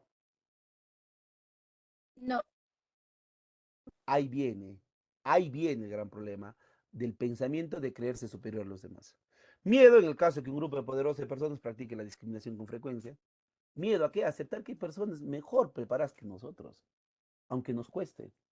Personas que tienen valores, que tienen principios. ¿Eh? Y la personalidad dosis limitativa, actuar del mismo modo que los llegar. Repetir lo malo, ¿no? Ahí sí somos buenos. Lo malo sí aprendemos al toque. Lo malo sí aprendemos al toque. Lo bueno, no, lo dejamos de lado. ¿Cuáles son las consecuencias? El odio, el resentimiento, ¿sí? Te genera la discriminación, la baja autoestima. Y acá sí yo les digo un consejo. Cuando alguien les diga algo o sean parte de un hecho discriminatorio ustedes como víctimas, enfrenten. No, nunca se agachen. ¿Ve? Yo por el color de piel, como ustedes me pueden observar, soy morenito. Yo no soy negro, soy moreno. Quizás en vivo y en directo sea un poco más oscurito. ¿Ve? Ya habrá de repente momentos donde me puedan conocer en vivo y en directo. ¿Ve? Y a mí en colegio muchas veces me habrán dicho una serie de improperios. Pero ¿saben qué yo les decía? ¿Y qué va a pasar? Les decía yo. ¿Y qué hago? ¿Me pongo a llorar? y le respondía con una grosería. ¿Para qué les voy a mentir? Decirles que les respondía bonito sería una mentira. Les respondía con una grosería. ¿Por qué? Porque en mi casa mi papá y mi mamá me decían siempre, tú vales más que todos acá. Y siempre lo he hecho. Yo el color lo heredaba mi padre. Mi padre es un poco más claro que yo, pero la cara es de mi madre. Todos dicen, igualita tu mamá eres. Yo soy feliz, feliz, ¿ve? ¿Por qué? Porque a mí no me hace menos, ¿ve? Me han dicho por ser de Huánuco, Serrano, Cholo. Y les he dicho, ¿y qué problema hay? ¿Tú dónde eres? De Lima. ¿Y quién se ha hecho Lima? ¿Quién se ha hecho Lima? Estudia, culturízate y no repitas, discúlpeme, las estupideces que dicen otros. Porque el que discrimina, discúlpeme si lo han hecho alguna vez, es un completo estúpido, pues. Es un completo ignorante. Ignora el valor que tiene la persona. Y por eso no tiene que tener autoestima, ¿no? No hay otra. La autoestima tiene que estar ahí. Bien. Y eso va con tu personalidad. Enfrenta. Cuando te digan algo, te quedes callado, estás aceptando, responde. Ahora, yo no estoy diciendo que vayas a la pelea, al puñete, a la violencia. No es bueno eso. Pero siempre enfrenta. No te quedes callado o callada. Guerra y violencia, rechazo, inseguridad, y esto es lo malo, ¿no? La depresión. No podemos llegar a tener cuadros depresivos porque alguien nos dice algo, ¿no? Tú vales, ¿ves? Tú tienes mucho valor. Ahí venía la palabra que hablábamos en la primera semana, la dignidad. Nosotros tenemos dignidad, tenemos valor, servimos bastante para nuestra vida, para nuestra familia, para nuestra sociedad. Que hay algún otro término que de repente lo va a tomar a mal. Si hay algún tarado que piensa diferente, bueno, es su vida, pues es su mundo, es su burbuja. Pero nosotros valemos bastante para nuestra familia, para nuestra sociedad. Ese es tener dignidad. Por eso es que no deberíamos llegar a cuadros depresivos. Y si en algún momento por tu cabecita rondó cosas malas contra tu vida, recibe ayuda. Anda, ayuda. Ir al psicólogo no significa que eres demente, o que tienes esquizofrenia. De repente el psicólogo te va a dar alguna ayuda en una terapia que que te va a tratar de resolver una situación. Los psicólogos hacen bastantes terapias. Esa es la recomendación que te doy. El Día Internacional de la Eliminación de la Discriminación Racial, hasta Día de la Eliminación de la Discriminación Racial, hay Día de la Eliminación. Casi ni lo conocemos, 21 de marzo. ¿Ve? De mi parte, hasta acá sería la clase el día de hoy. No sé si hubiera alguna pregunta. Pregunten, por favor, porque luego la próxima clase me estén diciendo, profe, y repite esto. ¿Alguna pregunta? No, pero ¿Está claro? parte no. Listo. Esperemos que sea así. De mi parte, siempre es un gusto hacer clases con ustedes. Y bueno, esperemos volver a ver el próximo martes a la misma hora. Vuelvo a repetir, de repente están todos acá. Pongan sus datos completos. A los que han ingresado tarde y no han escuchado esto, pongan sus datos completos. Nombres, apellidos, carrera y condición. La próxima clase yo no hablo de este tema. Simplemente voy a actuar. Ya estoy diciendo, tienen de este martes hasta el otro martes. ¿Sí? Buenas tardes, muy buen provecho. Dios mediante, nos encontramos la próxima clase. Cuídense y cuiden a los suyos. Profesor, cuídese. Profesor, cuídese. El próximo profesor, cuídese. Cuidar. Hasta la próxima clase, profesor.